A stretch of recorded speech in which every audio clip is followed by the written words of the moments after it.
Hello दोस्तों, नमस्कार। मैं हूं आपका भाई रघुवीर सिंह और आज के वीडियो में मैं आपके साथ शेयर करने वाला हूं अपनी सीटेट की जर्नी कि मैंने सीटेट के एग्जाम हॉल में किन किन बातों का ध्यान रखा कि मेरे सीटेट 2016 के एग्जाम में 112 नंबर आए और मैं उसे उत्तीर्ण कर पाया।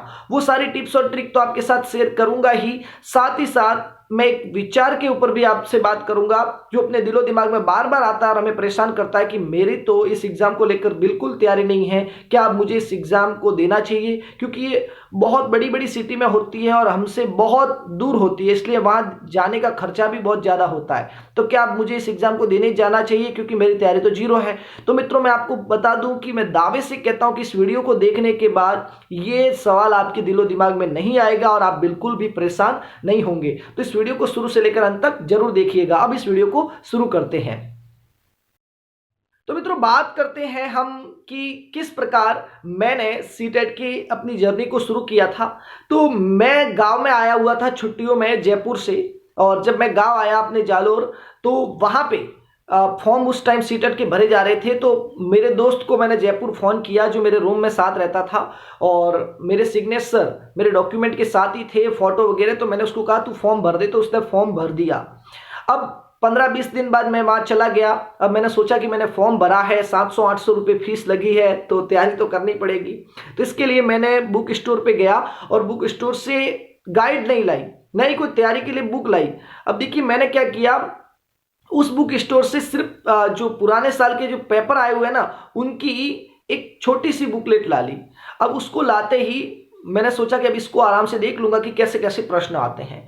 पर मित्रों देखिए, मैं जैसे ही रूम पे पहुंचा उसको अपनी किताबों के साथ रखा कि कल से इसको पढ़ूंगा, और फिर वो कल कभी आया ही नहीं, ठेठ एग्जाम तक। ठीक है मित्रों, मैंने एक दिन भी सीटेट की एग्जाम की तैयारी नहीं की। तो इसलिए मेरे मन में बार बार विचार आ रहा था कि अब मुझे इस एग्जाम को देना नहीं चाहिए क्योंकि मेरी तैयारी तो है नहीं, जो आप सबके मन में आता है जिनकी तैयारी बिल्कुल नहीं होगी। तो बस मेरे मन में भी यही आ रहा था कि अब मुझे सीटेट का एग्जाम तो नहीं देना है। मैंने दोस्तों से भी कहा मेरी तैयारी नहीं है तो अब मुझे पक्का सीटेट का एग्जाम नहीं देना चाहिए। लेकिन मेरे रूम में रहते थे जीवेंद्र सिंह, जो मेरे बहुत अच्छे मित्र हैं और मेरे भाई बंधु हैं। तो उन्होंने मेरे को जिस दिन एग्जाम था ना, प्रवेश पत्र उन्होंने पहले ही निकाल के रखा था और एग्जाम टाइम में मुझे रूम से बाहर निकाल के भेज दिया कि तुझे एग्जाम देके ही वापस आना है। जब तक तू मेरे को तेरी जो पेपर होते हैं ना, उस पेपर की कॉपी मेरे को नहीं दिखाएगा ना, तब तक मैं तुझे अंदर नहीं आने दूंगा। अब उसने कमरा बंद कर दिया तो पक्की बात थी कि मैं चला गया बस स्टॉप पे। वहां सोचा कि कोई बस ना आए तो ठीक है, लेकिन उस दिन मेरा लक शायद मेरे साथ था, बस भी आ गई। अब देखो, फॉर्म किसी ने भरा, प्रवेश पत्र किसी ने निकाला, और ऐसे मित्र बहुत कम मिलते हैं कि मुझे एग्जाम हॉल के लिए उन्होंने प्रेरित किया और भेज दिया, जबकि मेरे को एग्जाम देना ही नहीं था। इसलिए मेरे मन में ये डर तो बिल्कुल नहीं था कि अगर इस एग्जाम को क्लियर नहीं करूंगा तो क्या होगा, क्योंकि मुझे तो एग्जाम ही नहीं देना था, फोर्स करके दिला रहे हैं, इसलिए वो डर नहीं था। और यही डर नहीं होना मेरे एग्जाम को क्लियर करने के लिए सबसे बेस्ट स्थिति रही मित्रों। जब तक अपने दिलो दिमाग में डर होता है कि इस एग्जाम को क्लियर नहीं किया तो क्या होगा क्या होगा, इससे अपने सवाल सही नहीं होते। लेकिन मेरे मन में ये डर था ही नहीं, क्योंकि मुझे तो एग्जाम देना ही नहीं था, और अगर फोर्स करके दिला रहे थे तो नहीं होगा तो क्या होगा।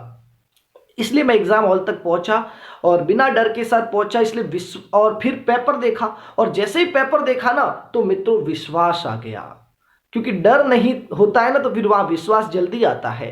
तो मेरे अंदर एक विश्वास जग गया, विश्वास जगा कि वास्तव में अब पेपर हल कर सकता हूं। उससे पहले मैंने क्या किया, जो आपको भी ध्यान रखना चाहिए मित्रों, कि हमें जो समय मिलता है रोल नंबर लिखने का और बाकी डिटेल फिल करने का, तो उनको ध्यान से फिल कीजिएगा, क्योंकि हमें दोबारा मौका नहीं मिलता है और हम गलतियां नहीं कर सकते। 1 से 2 मिनट ज्यादा लग जाएगी तो कोई फर्क नहीं पड़ेगा, लेकिन हम वहां पर पूरे ध्यान रख के उनको क्लियर करें। दूसरी बात, उसके नीचे आपको नियम लिख रखे होते हैं, उनको बिल्कुल पढ़ लेना चाहिए। आप सोचते हैं कि प्रवेश पत्र पे वो पहले से दे रखे होते हैं तो अब पढ़ के क्या करें, लेकिन मित्रों हमें उनको पढ़ लेना चाहिए। हो सकता है उनमें कुछ अच्छी बातें लिख रखी होती हैं। जैसे कि सीटेट के एग्जाम में ऐसा होता है कि जब तक घंटी नहीं बजती ना, आप पेपर को खोल नहीं सकते, इसीलिए उसके ऊपर वो नियम लिख रखा होता है। इसलिए कोई अगर पहले खोल देता है तो उनको शायद एग्जाम हॉल से बर्खास्त भी कर सकते हैं। इसलिए टाइम होने पर ही आप उस पेपर को खोल सकते हैं और उसमें से ओएमआर शीट बाहर निकाल सकते हैं। तो ये सब चीजें हम नियम कायदे पढ़ लेने चाहिए और फास्ट गति से नहीं, एकदम आराम से पढ़ना चाहिए। उसके बाद जब आप एग्जाम को पेपर को सॉल्व करने बैठे हैं तो आपके दिलो दिमाग में विश्वास होना चाहिए कि नहीं अब मेरा सिलेक्शन हो जाएगा। और अगर कम से कम विश्वास नहीं है तो ये डर नहीं होना चाहिए कि मेरा चयन नहीं हुआ तो क्या होगा। मित्रों, जिंदगी में बहुत मौके आते हैं, अगर आपने मेहनत की है तब तो आपका चयन पक्का हो जाएगा, 100% विश्वास होगा। और आपने मेहनत नहीं की है ना तो डर किस बात का है मित्रों। आप वैसे भी एग्जाम देने नहीं जा रहे थे, तो अगर आप एग्जाम देने आए हैं तो हो सकता है आपका सिलेक्शन हो जाए। आपके पास खोने को कुछ नहीं है, अगर आप पा रहे हो वो सब पा ही रहे हो, तो इसका मतलब आप क्यों डर रहे हो। ठीक है, तो इसलिए हमें पेपर को सॉल्व करना। और पेपर जब सॉल्व करें ना मित्रों, तो सबसे पहले हमें हिंदी, संस्कृत और इंग्लिश, इन तीनों में से जो भी 2 सब्जेक्ट आपने ली हैं उन 2 सब्जेक्ट के विषय को, सेक्शन को पहले हल करना चाहिए मित्रों। क्योंकि अगर आप साइकोलॉजी और मैथमेटिक्स में पहले पढ़ जाओगे तो दिमाग है ना ये खराब हो जाएगा। फिर आप समझ जाना कि फिर आपके हर प्रश्न में 2-3 मिनट खराब होंगे। इसीलिए आप उनको बाद में समय दें, क्योंकि उसमें सोचना पड़ता है, दिमाग को बहुत डीप जाना पड़ता है। इसीलिए पहले ऊपर ऊपर की चीज़ों वाले सवालों को हल करने के लिए हम मैथ के साथ हिंदी के साथ, संस्कृत के साथ या इंग्लिश के साथ जाएंगे।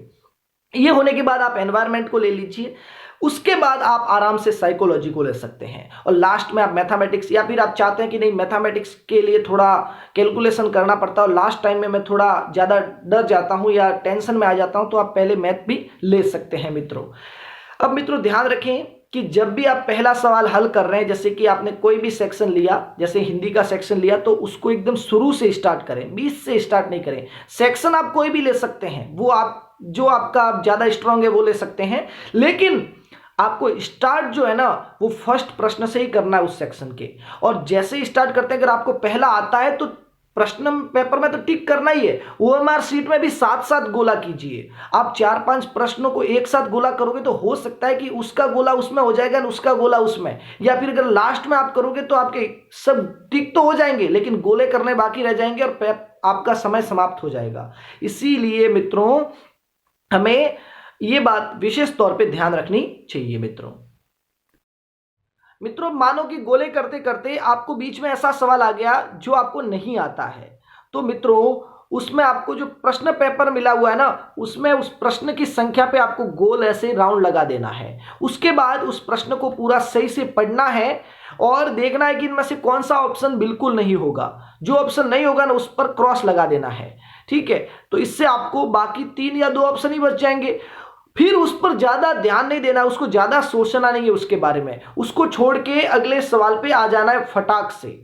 क्योंकि मित्रों अगर हम किसी सवाल को पढ़ते हैं ना तो दिमाग उस सवाल को हल करने में थोड़ा टाइम लगा देता है। कभी कभी तो मैं मुंह पे कोई उत्तर आता है लेकिन वो जबान से नहीं निकलता। क्यों? क्योंकि दिमाग कैलकुलेशन करने में समय लगा देता है। इसीलिए हमें उस पर ज्यादा उस टाइम ध्यान नहीं देना है। आप अगले सवाल पे आ जाओ, अगले सवाल पे आओगे तब भी दिमाग आपके उसी सवाल को हल कर रहा होता है। इसलिए हो सकता है कि जब आप वापिस घूम के आओगे ना थोड़ी देर बाद, तब उसको आपके दिमाग को उसका उत्तर सही मिल जाए और आप उस सवाल को सही कर दो।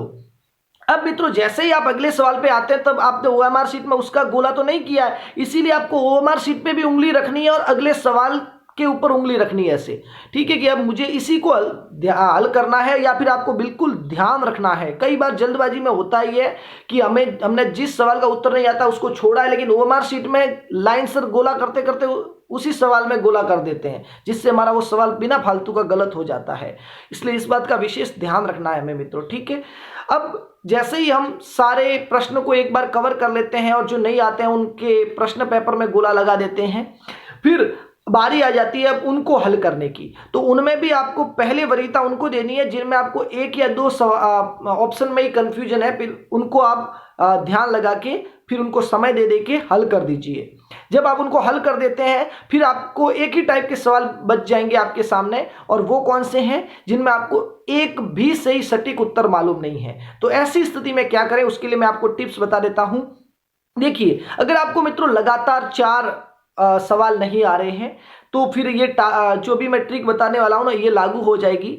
वो ये है कि ज्यादातर ए ऑप्शन सही नहीं होता मित्रों, और ज्यादातर डी ऑप्शन भी सही नहीं होता। डी ऑप्शन सिर्फ एक बार सही होता है जहां पर उपयुक्त सभी का ऑप्शन आता है मित्रों, और उपयुक्त सभी भी सीटेट के एग्जाम में तो ज्यादातर सही नहीं होता। बाकी डी ऑप्शन के साथ आपको कम ही जाना है अगर आपको बिल्कुल उत्तर मालूम नहीं, और ए ऑप्शन के साथ भी नहीं जाना है अगर आपको बिल्कुल उत्तर मालूम नहीं है। आप या तो बी को पकड़ लीजिए या फिर सी को पकड़ लीजिए, और चारों के चारों सवाल में या तो बी भरो या फिर सी भरो, ए बी सी डी नहीं भरना है, ठीक है। क्योंकि अगर आप बी भरोगे तो 100% संभावना है कि आपका कम से कम 1 या 2 सवाल तो सही हो जाएंगे, या सी भरोगे तब भी ऐसा ही है, ठीक है मित्रों।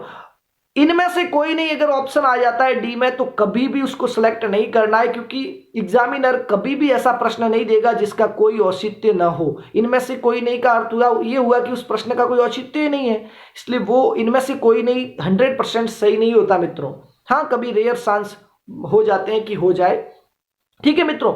उसके बाद आपको देखना है कि अगर आप फिर भी अनुमान लगाना चाहते हैं तो जो बड़े से बड़ा उत्तर होता है ना ऑप्शन में वो ज्यादातर सही होता है, तो आप उसके साथ भी जा सकते हैं मित्रों। अगली टिप्स में और है कि जैसे कि मान लो आपको 2 ऑप्शन ऐसे दिख रहे हैं जो एक दूसरे के उल्टे हैं, विलोम है, तो ऐसी स्थिति में उन दोनों में से ही कोई एक सही होने की संभावना होती है मित्रों, ठीक है।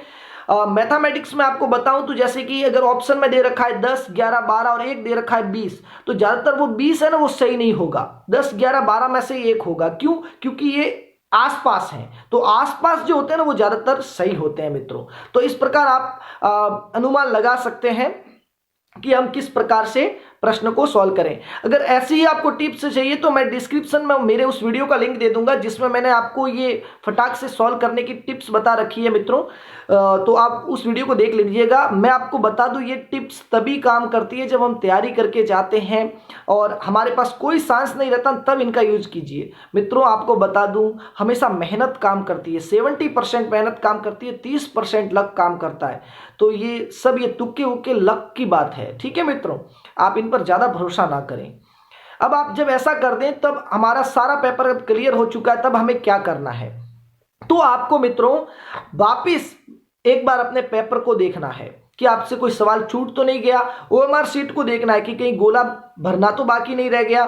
जब आप एकदम संतुष्ट हो जाएगी अब मैंने सब कुछ सही कर दिया है, आपके रोल नंबर वगैरह साइन वगैरह आपको एकदम फिर से चेक कर देने हैं कि अब आपने सब कुछ सही किया है, तब आपको फिर आराम से बैठ जाना है अगर आपके पास समय है, नहीं तो फिर आपको वो ओएमआर शीट सबमिट करा देनी है। और इस प्रकार आपका सीटेट का एग्जाम क्लियर हो जाएगा। और 100% मित्रों इन सब का इस्तेमाल करने के बाद आपके दिलो दिमाग में एक विश्वास तो जरूर आएगा कि सीटेट का एग्जाम अब मेरा क्लियर हो जाएगा। और मित्रों मैंने जो सीटेट का एग्जाम दिया था मुझे कहीं पर भी ये नहीं लगा एग्जाम देते समय कि मेरा सिलेक्शन नहीं होगा, ठीक है, डर बिल्कुल था नहीं। और एग्जाम देने के जस्ट बाद ही मुझे लग गया था कि अब मेरा सिलेक्शन हो जाएगा। और मैं ऐसे ही सोच रहा था कि इतना टफ आता है पेपर। मित्रों सीटेट का पेपर हम जैसा सोचते हैं वैसा टफ नहीं आता, वो आपकी पढ़ के जाते हो उस पर निर्भर नहीं करता मित्रों, वो आपसे व्यवहारिक प्रश्न पूछता है ज़्यादातर, ठीक है। तो अगर आप व्यवहारिक ज्ञान रखते हैं ना तब भी आप उसको पार कर सकते हैं मित्रों, ठीक है। क्योंकि एग्जाम के अंदर जो पेपर है ना, पेपर बनाने वाला 3 टाइप के प्रश्न देता है। कुछ तो ऐसे प्रश्न देता है जो सबको आते हैं, ठीक है, कुछ ऐसे प्रश्न देता है जो व्यवहारिक होते हैं, जो अगर व्यवहारिक जीवन का नॉलेज रखते हैं तो वो उनको हल कर पाएंगे। और कुछ ऐसे होते हैं जो वास्तव में पढ़ के जाते हैं वही हल कर सकते हैं। तो जो पढ़ के जाते हैं वही हल कर सकते हैं ना, वो प्रश्न अगर आप छोड़ दें तब भी इतने प्रश्न तो होते हैं कि आप उनको करके अपना सीटेट का एग्जाम क्लियर कर सकते हैं। इसलिए मित्रों आपको सीटेट का एग्जाम अगर आपने तैयारी नहीं की है ना फिर भी देने जाना है। क्यों? क्योंकि आप ये सोच रहे हैं कि मेरा भाड़ा वहां जाने का लगेगा, वहां का खर्चा हो जाएगा। तो मित्रों देखिए आपने जो 800-900 रुपये भर के जो फॉर्म भरा है उसका क्या, और नॉलेज बढ़ता है मित्रों। आप जब एग्जाम देने जाएंगे ना तो भले ही इस एग्जाम को आप क्लियर ना करें, लेकिन इस एग्जाम का फायदा आपको आने वाले एग्जामों में होगा कि आपने कोई ना कोई तो एग्जाम दिया है ऑब्जेक्टिव टाइप का, जिससे आपको नॉलेज होगा। और उस नॉलेज से आपका डर जो है ना वो कम होगा, क्योंकि हम फर्स्ट टाइम ऐसे एग्जाम देने जाते हैं तो अपने मन में एक डर होता है।